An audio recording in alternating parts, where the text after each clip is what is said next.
new to the neighborhood. No, not that neighborhood. This neighborhood. Your new computer. It's more than just an appliance, you know. It can lead you to new and interesting challenges. New things that you've never seen before, and it's all completely under your control. Let's look at the parts of your new computer. This is the monitor. Looks a lot like your television, doesn't it? You could use your television if you wanted. But your monitor is specially designed to give you the best possible picture from your computer's output. This monitor's green. Colored monitors are also available. The monitor is a form of output. Output is anything which the computer sends to the outside world. We also need input. Without some form of input, we'd just have an expensive television. This is the keyboard. Except for a few special keys, it's just like a typewriter. The keyboard is one type of input.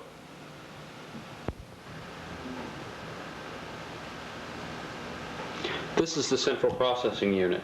It performs all the real work. It calculates, sorts, and stores data. This area is the RAM, or random access memory. It temporarily stores information sent to it by the CPU.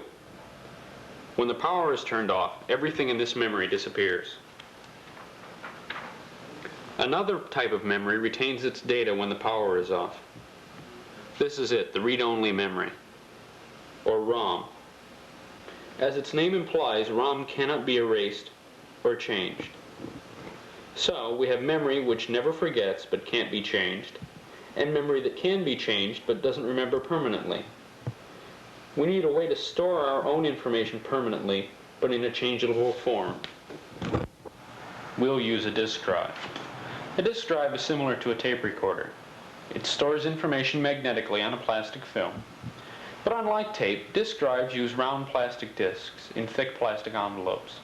The envelope protects the disk from damage from fingerprints, dust, children, or animals.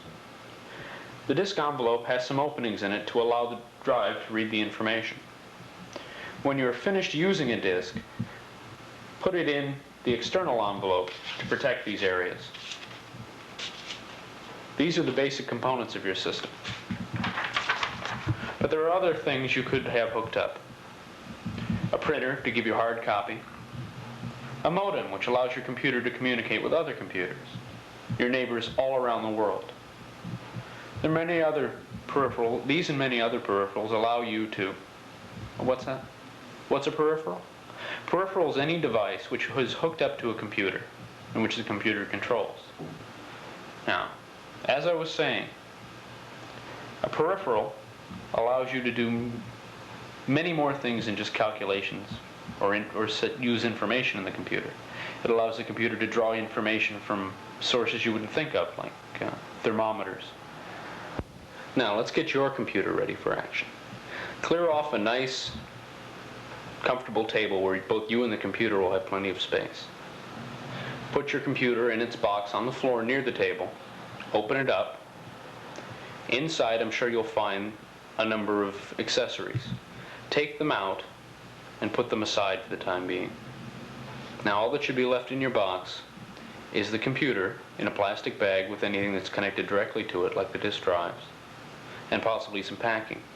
Carefully lift the computer out, place it on the table, and remove the bag. Then put the drive off to the side like you see mine. And we're pretty much set there. You can take the cover off if you'd like. Now, among all the other accessories, you should find a video cable, like this one, and a power cable, like this one. They may have been left connected to your computer or your monitor. By the way, if you're using an RF modulator, hook it up to your television now according to its own instructions.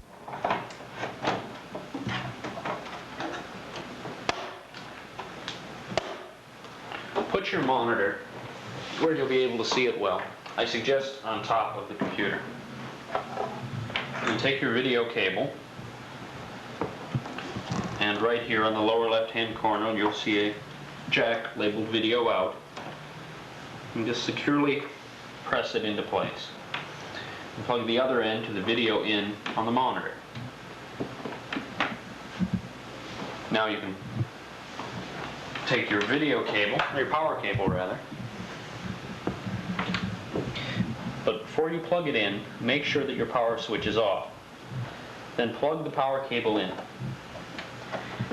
We plug them in this order so that the computer will be grounded before any power goes to the current. Any current goes to the power supply. And then take the monitor cable, followed by the power cable, and plug them into a 3-pronged grounded outlet. Please do not use any adapters. If you have to use an extension cord, make sure it's of the same type.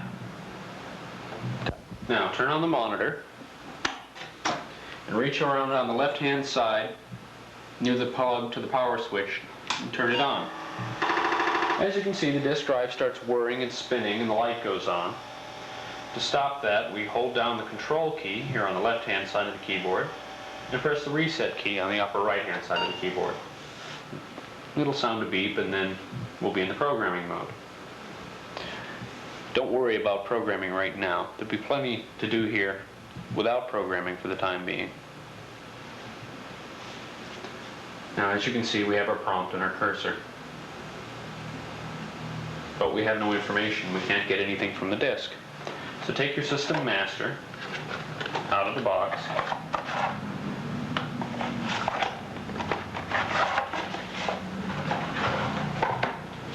Open the disk drive door if it isn't already. And with your thumb on the disk, over the label, gently slide it into the drive and close the door. Now we have the disk in the drive, but we don't have any information in the computer yet. We have to get the disk operating system, or DOS, off of the disk and into the memory of the computer. Here's how we do that. Type P, R, number sign, that's the same as Shift 3, and the letter 6, the number 6, and hit return. The disk will start to spin again. Load the disk operating system, and in a second you'll have this screen or something like it. Notice we have our prompt under cursor again, and we can now begin to use the computer.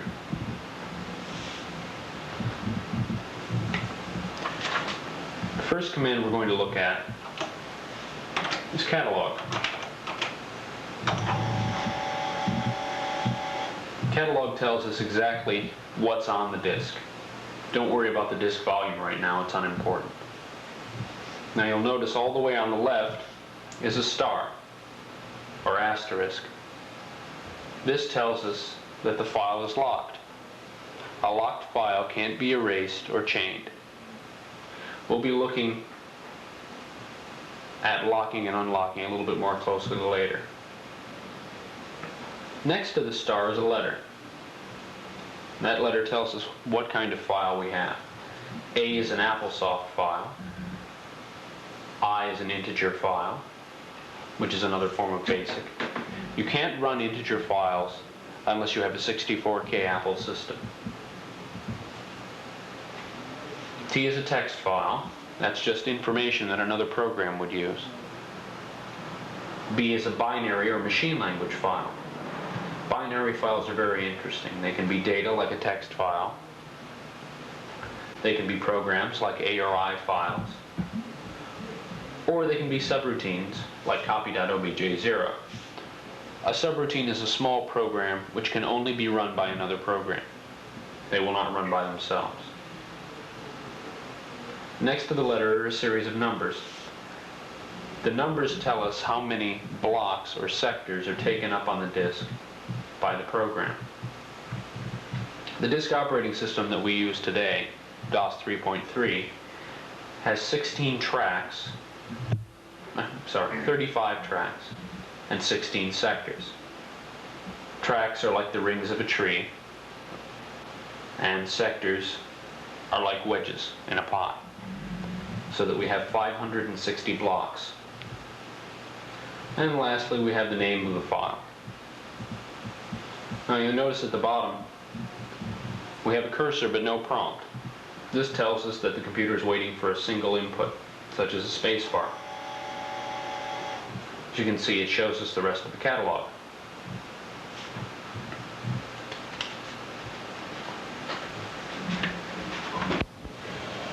You may have noticed that the first file on the catalog was called Hello.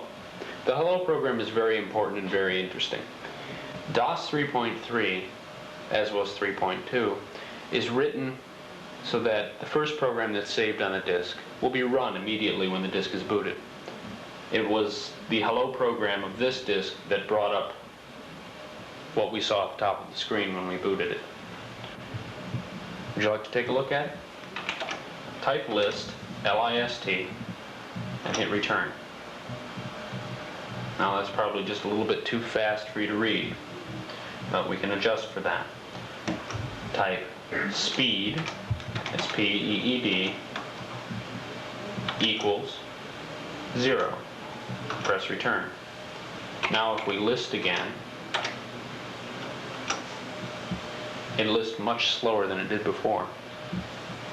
Now while we've got it listing so slow, it might be a good point to show you that you can stop a listing by holding down the control key and hitting the S. This will stop the listing at the end of the line and wait for another key to be hit before it continues with its listing. If you want to stop a listing permanently, hold down the control key and hit reset. But if you use speed in this way, be certain to reset it to its maximum value of 255 when you're finished. In this way, programs will execute at their proper speed. I'm sure that very soon you'll find a setting of speed that's most convenient for you in your listing of programs. Now, try something else. Type new, N-E-W, and press return. Now type a list. The program that was in memory is gone. The new command erases the RAM memory, but nothing else. The program's still safe and sound as long as you saved it to the disk. To do this, you would type save and a program name. Don't do this right now, since we have nothing in memory. The opposite of save is load. Let's load a file called copy A. Type load, copy A. Note that copy A is one word. If there are spaces in a program, or a lack of them, you must be very, very careful to type them in properly. The disk drive will start to spin when you hit return, and after a short while the prompt and the cursor will return. It doesn't appear to have done anything else. If you were to list right now, you would see that the program was now in memory. I might also mention that load automatically does a new for you. The only time you would actually use new is if you were going to write a program of your own. We can run the new program just by typing run and hitting return. We won't hit return at the moment. Let's pretend that we hadn't loaded copy A so that we can see the other way to run a program. Type run, the name of the program, and hit return. Now in just a moment, we have the screen. Notice that it offers you a default of 6. Since the disk drives were installed in slot 6 by the technicians at the store, this is correct. So hit return. We're going to copy from drive 1, so once again, hit return. Copy drive will also be in slot 6, and a return again. Now we have to make a decision. If you have one drive, wait just a second. If you have 2 drives, hit return here and accept the 2. Put a blank disk in drive 2 and the system master in drive 1. Now give me just a second for me to catch up the OneDrive users. For those of us with OneDrive, life is more difficult. When you see the default equals 2, type the number 1. Put the system master in the drive. If we wanted to copy some other copyable disk, we'd put it in now. Hit return. 2 drive users will note that the drives are working. OneDrive users will be told to put in the disk they want to copy. If you have 1 drive, hit return. If you have 2, just sit back and relax. You won't have anything much more to do until the program is finished. After a short while, it'll ask you for your copy disk.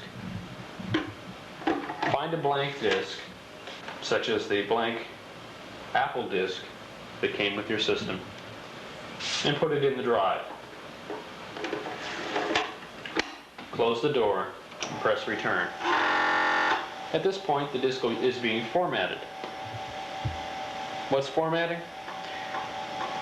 A disk straight from the factory has nothing on it, not even a means for the computer to find information. That is the tracks and sectors we talked about a minute ago. Formatting puts these signposts on the disk.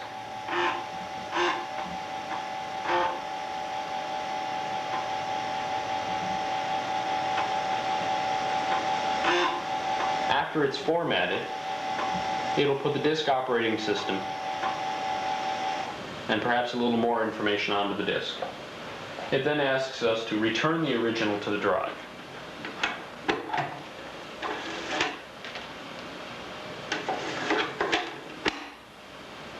And press return. The program will ask us to change the disk several times. The computer has only about 48K of memory. The disk drives store 143K. Some of the 48K is taken up in overhead. Even if you have a 64K system, you won't have much more. Therefore, the computer has to copy information into its memory, hold it while you change the disk, and then copy it to the disk.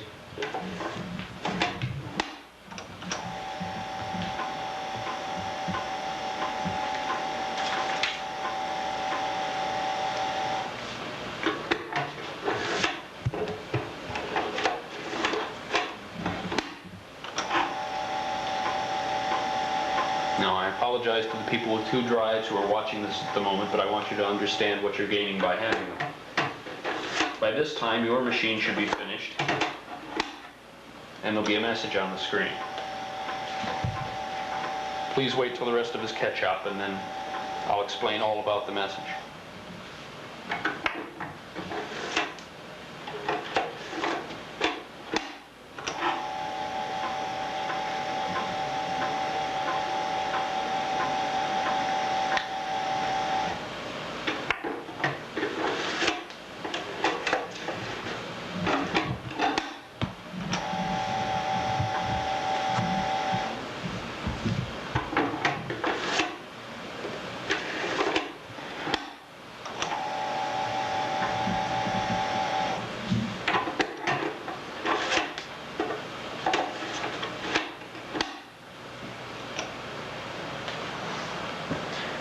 As you can see, when it's finished, it asks you if you want to make another copy. For the moment, tell it no. Just an N and a return is enough. You'll notice we have our prompt and our cursor back now. If you have 2 drives, type catalog, D1 to set the drives back to drive 1. Otherwise, it'll look at drive 2 for all its information. Now, take the new system master that we just created and put it in drive 1.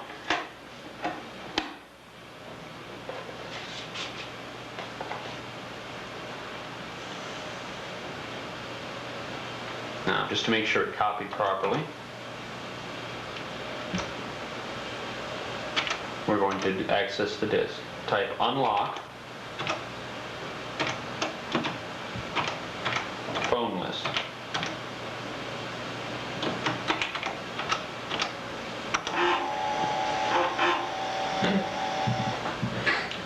Now, once again, type catalog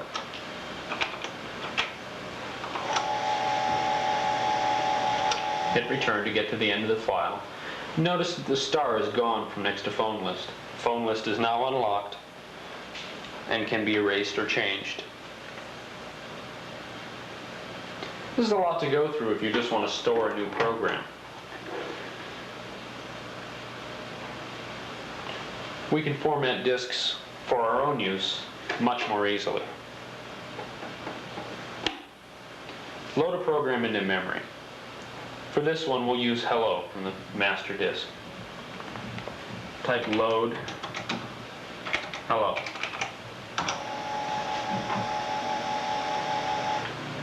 Now open your disk drive, put in another blank disk, and close the door.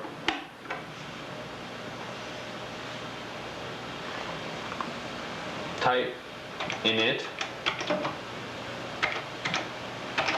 hello.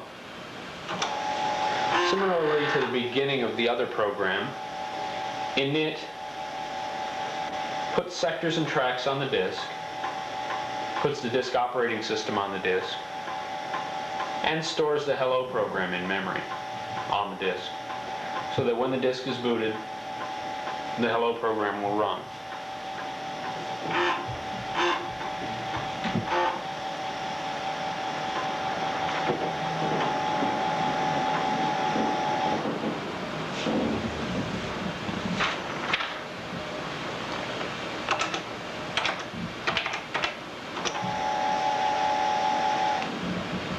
As you can see, hello is the only program on this disk. We can use the space on it for our own programs or those of other people. Now our own programs are, it's a little obvious in terms of how we get them on. Other people's are something else entirely. But we have a program to help us with this. Put your system master in the drive now. And call up the catalog again.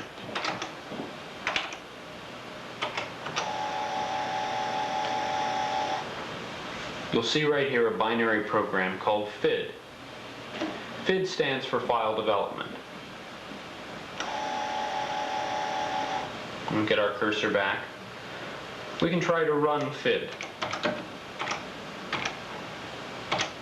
I'm going to pause for just a moment while you try that.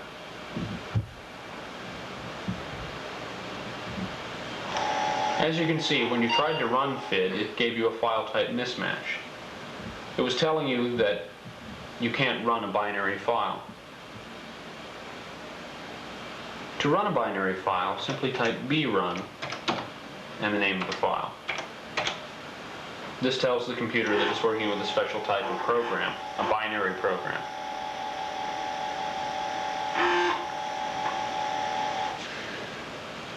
Here's the first menu of FID. FID allows us to do many things we can do directly from the cursor. We can verify files, which we haven't mentioned, delete files, lock and unlock files, or get a catalog. In addition to that, we can reset the slot and drive, which will be useful to the 2 drive users. We can, of course, copy files. And one of the most useful options of FID, we can get the space on the disk. Let's take a look at the space on the system master. Type 3 and hit return. It asks us what slot we're using and what drive. Then looks at the drives. It will assume slot 6 and drive 1 until we tell it to reset the slot and drive. Now, as you can see, the system master, the one we just created, has 49 sectors free. In other words, 49 places where we can put our own information, and 511 sectors in use, places where the program is in. Now, in comparison to this, put the newly initialized disk in the drive, press the key to continue, take the space on disk once again. As you can see, it didn't ask us what drive we wanted. It tells us that we have 490 sectors free and only 70 sectors in use.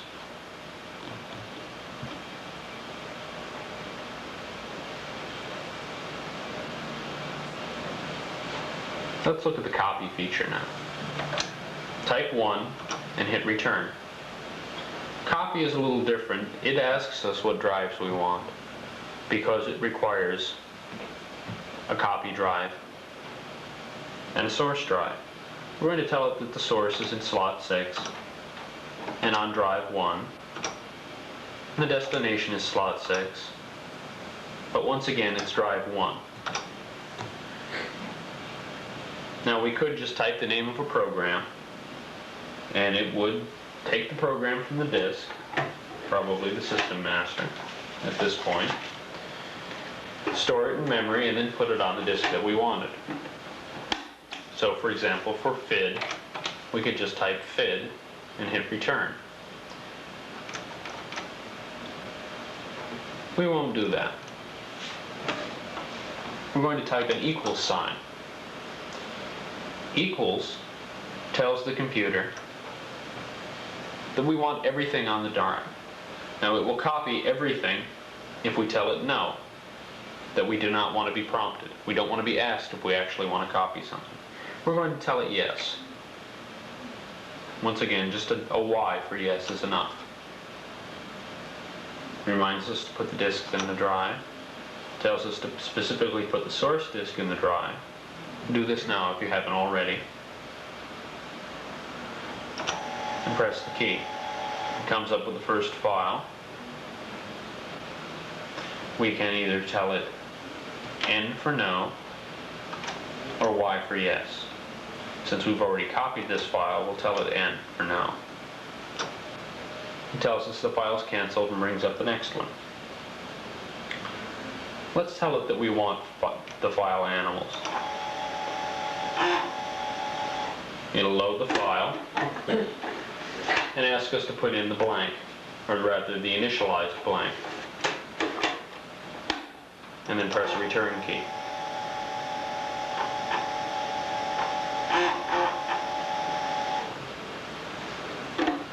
After it's finished copying, it asks for the source disk again.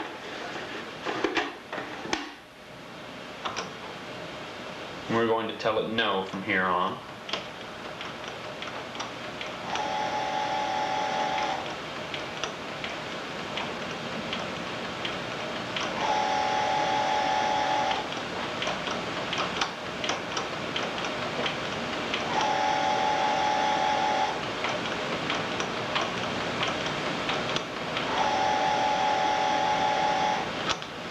And it brings us back to the main menu, where we have one option left, option 9. Now, we've looked at everything there is that you need to start out using your computer. I just have a few final words to say before you go home to use your own machine. Please keep a pad of paper near your computer in order to take down notes or questions that you might have. If you run across something which seems very important to you, call your dealer immediately.